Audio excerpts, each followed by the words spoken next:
Kerajaan masih berupaya biayai pakej bantuan rakyat.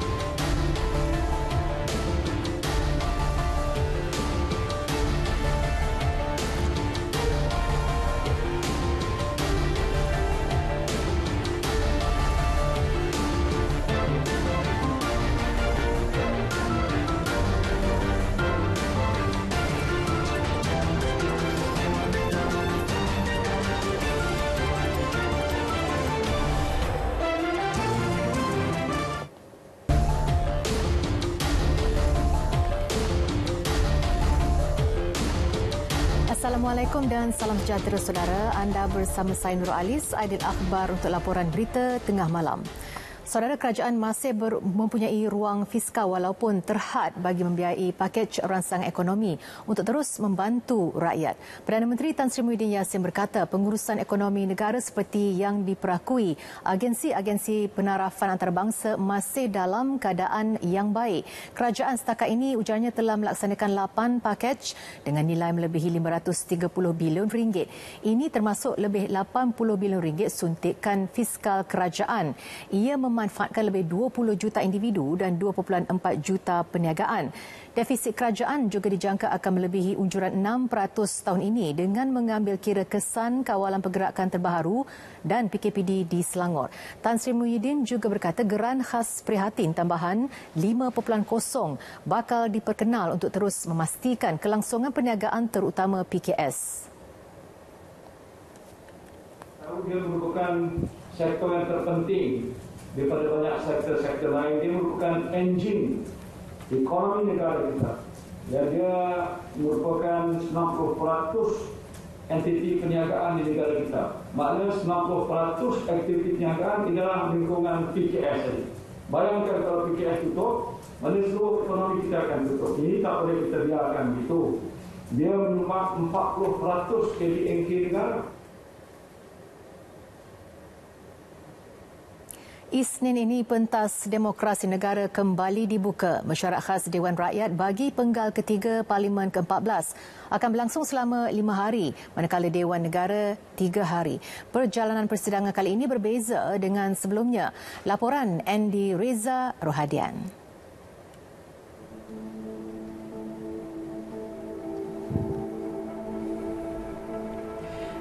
Persidangan bagi kedua-dua dewan lazimnya melibatkan beberapa urusan mesyuarat. Antaranya, waktu pertanyaan menteri, pertanyaan bagi jawab lisan, selain pembentangan dan perbahasan usul atau rang undang-undang. Namun, berdasarkan aturan urusan mesyuarat yang dikeluarkan Parlimen Malaysia, mesyuarat khas bermula minggu depan hanya akan melibatkan penerangan menteri-menteri.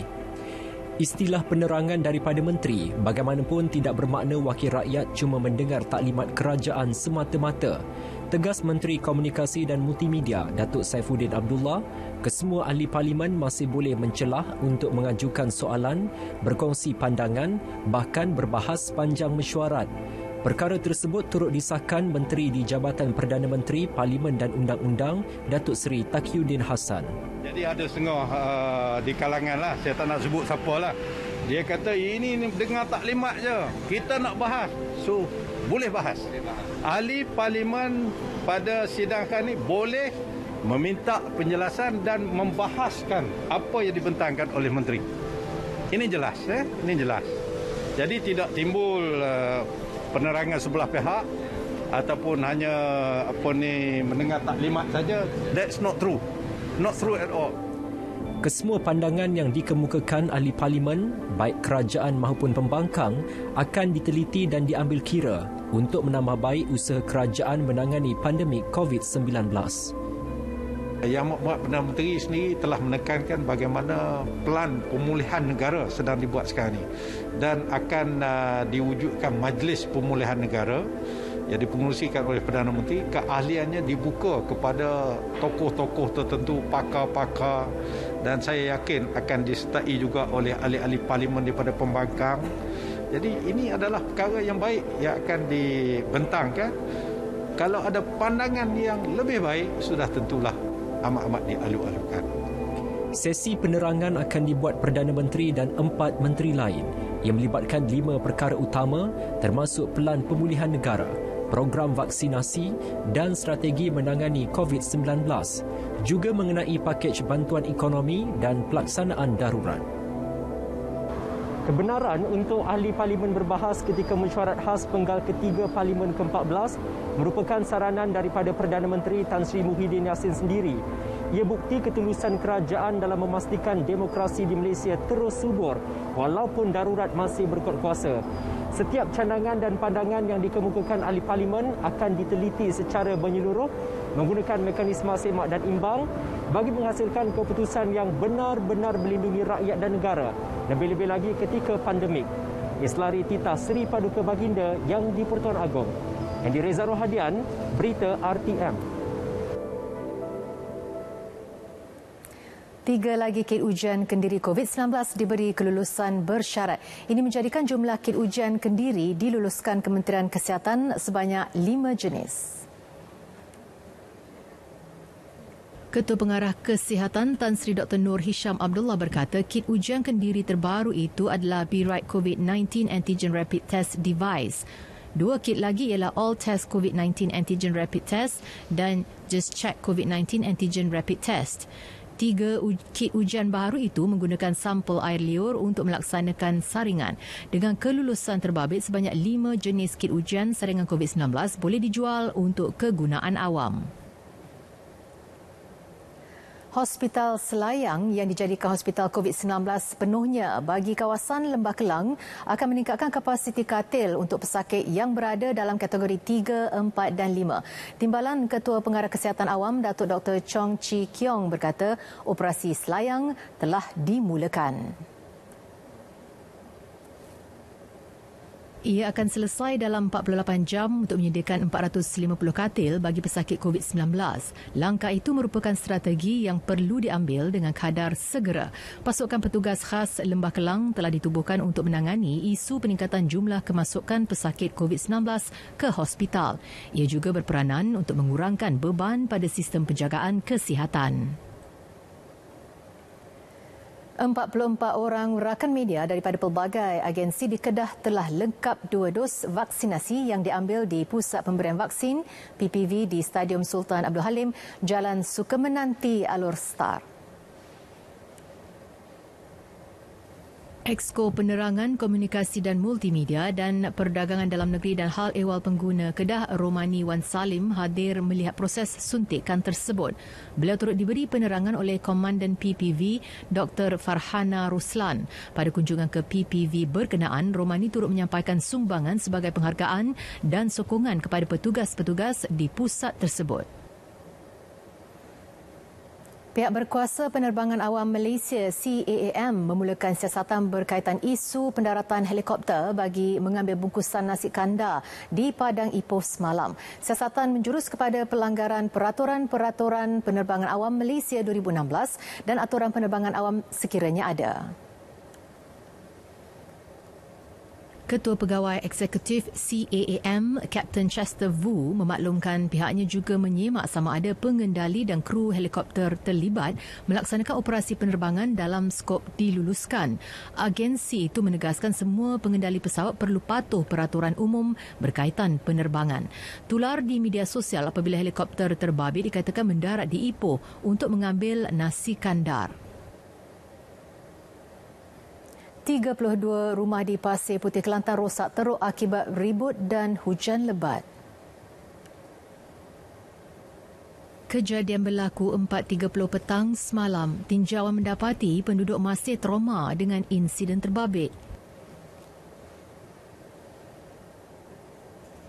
Masa angin tu kita duduk atas rumah. Mula-mula angin mari tu bunyilah hazing tu pah. Jadi kita pun turun-turun tu lebih kurang dah lepas setengah. Dah lepas setengah saat ni kita pun duduk tu tengok angin tu pelak doa. Pelak doa tu dengan dilah-lilah kita tu tak tinggal tiba-tibanya pokok tu jatuh lah. Jatuh jadi kalau kita nak warna dah kejatuh hai belakang kan. Kejadian masa kejadian itu kita tak ada. Kita tepi Pasir Putih. Dijangka kat dalam pukul 5.30 gitulah. 5.30 kuning lah. Kita sapa tu kak. Tengok parking depan rumah, tengok pokok tu terbalik tu. Insiden merupakan kali pertama berlaku di kawasan terlibat. Di Johor, bantuan sehingga RM5 juta diberi kepada penduduk 291 rumah di Tanjung Sedili, Kota Tinggi yang rosak akibat ribut semalam. Ini bermakna setiap rumah menerima antara RM5 hingga RM15,000. Menteri Besar Datuk Hasni Mohamad menjelaskan bantuan awal RM1,000 juga diberi kepada penduduk terjejas dalam tempoh terdekat. Ketika ini, penduduk terjejas ditempatkan di 2 pusat pemindahan sementara. Memang ada, tahun-tahun ada kejadian angin-angin puting beliung macam pasal kita kawasan pantai kan. Tapi taklah macam sini hebat dia lah. Ini betul-betul hebatnya. Ibarat macam negara luar lah ni. Siap ada orang nampak dia punya pusaran kan. Tiba kita dengar angin dia macam berpusing macam nak cakap bersia pada kan. Lepas tu kita tengok pokok dah macam joran dah melengkung patah kena kat kereta. Lepas tu kita boleh macam azan apa semualah. Kejadian ribut itu merupakan yang terburuk dalam tempoh 3 dekad. Terpaksa berlari keluar rumah dalam keadaan terbakar bagi mendapatkan pertolongan. Situasi cemas itu terpaksa dilalui seorang lelaki warga asing berusia 40 tahun apabila rumah kedai didiaminya yang terletak di Jalan Penang dekat Georgetown terbakar. Dalam kejadian 3.15 petang itu, mangsa dilaporkan mengalami lecur sehingga 80%. Ketua Operasi dan Penyelamat Balai Bomba dan Penyelamat Lebuh Pantai, Muzammir Muhammad Saleh berkata terdapat 2 orang mangsa yang terlibat, namun hanya seorang sahaja yang cedera. Punca sebenar kebakaran masih disiasat. 15 anggota bomba terlibat memadam kebakaran ini. Mangsa dibawa ke Hospital Pulau Pinang untuk rawatan. Susulan seorang lelaki cedera parah ditetak sekumpulan individu dalam kejadian di Taman Impian Alma, Bukit Mertajam. Ketua Polis Daerah Seberang Perai Tengah ACP Syafiee Abdul Samad berkata, siasatan awal mendapati 4 lelaki terlibat dengan kejadian itu. Pihak polis menerima panggilan pukul 9.15 malam yang memaklumkan seorang lelaki diserang dengan senjata tajam. Siasatan mendapati 4 suspek menyerang mangsa berusia 70 tahun itu dengan senjata tajam. Mangsa dihantar ke hospital akibat mengalami cedera parah. Mangsa kini dilaporkan stabil. Polis meminta saksi menghubungi pegawai penyiasat kes Inspektor Muhammad Sobirin Yatim di talian 018-292-6844. Media tempatan melaporkan pengarah eksekutif Lembaga Wakaf Hindu Pulau Pinang ditetak sekumpulan individu di kediamannya di Taman Impian Alma. 4.2 tan daun ketum berjaya dirampas Batalion 3 Pasukan Gerakan ARM Brigade Utara sepanjang bulan ini. Sitaan diperoleh dalam 17 cubaan seludup keluar bahan terlarang itu ke negara jiran. Menurut pegawai Pemerintah Batalion 3 PGA, Superintendent Azhar Hashim, kejayaan diperoleh menerusi Op Benteng COVID Kawalan Sempadan Darat Malaysia Thailand dan Op Benteng COVID Kawalan Pesisiran Pantai Barat Utara Perlis. Siasatan mendapati kebanyakan sindiket menggunakan modus operandi serupa dengan menyimpan daun ketum dalam guni yang kemudian disorok dalam semak berhampiran laluan tikus. Kes dirujuk mengikut Akta Racun 1952.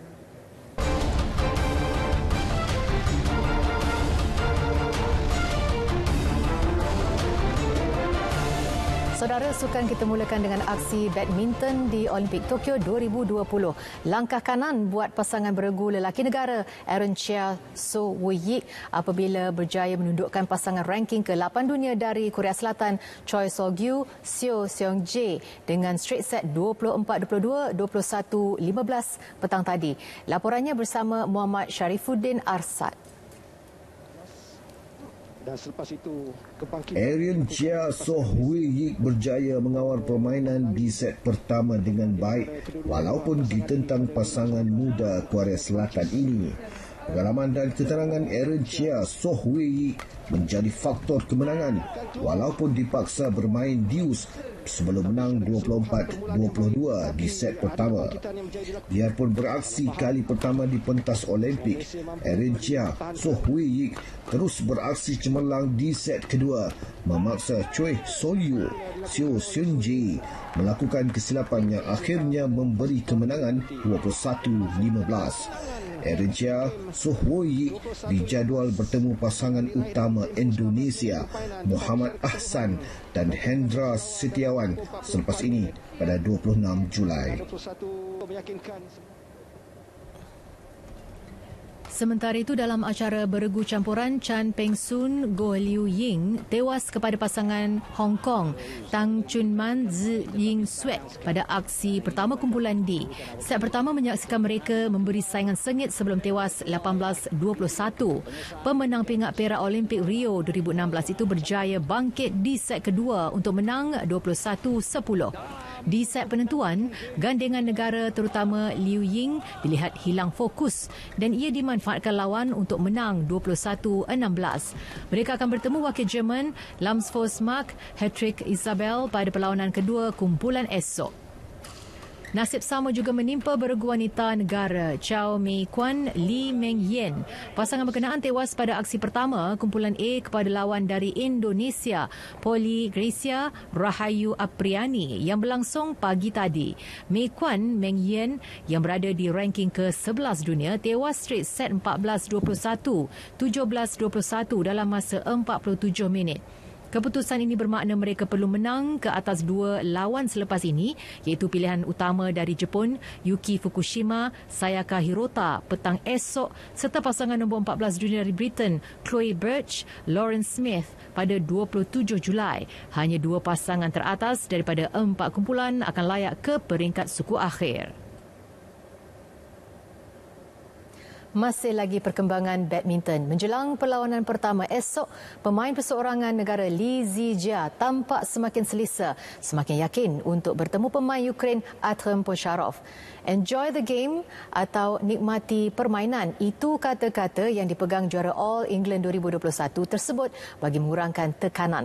Laporan penuh bersama Muhammad Akhtar Hamzah.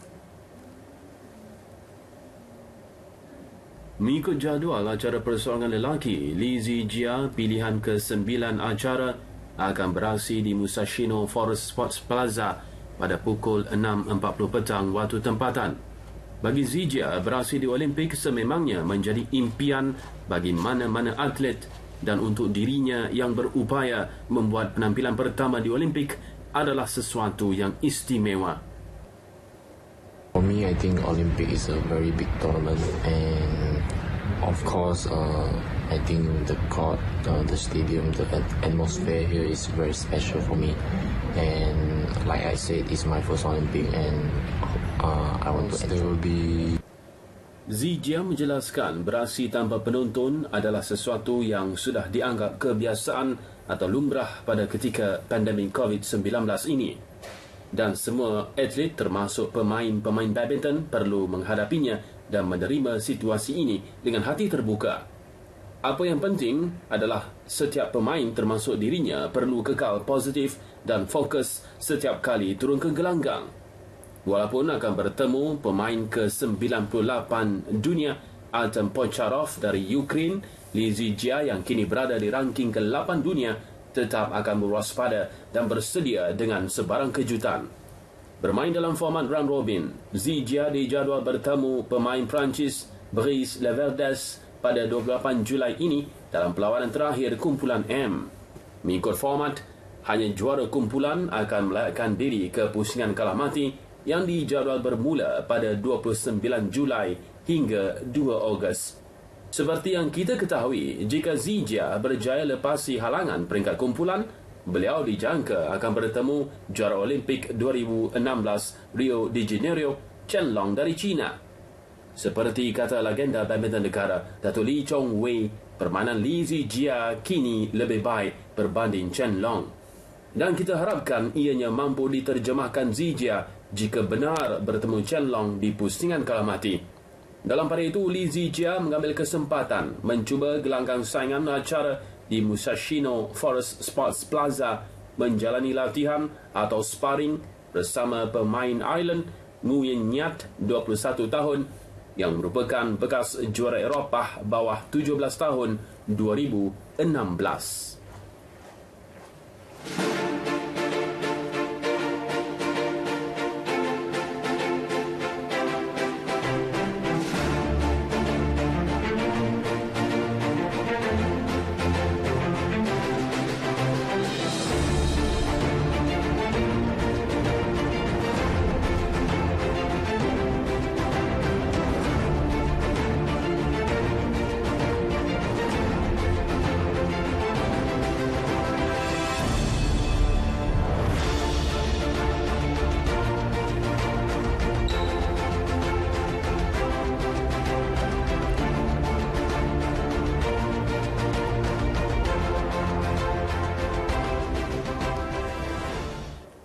Beralih ke perkembangan Liga Malaysia, kehangatan saingan kembali bersambung mulai hari ini berikut keputusan perlawanan yang berlangsung malam ini.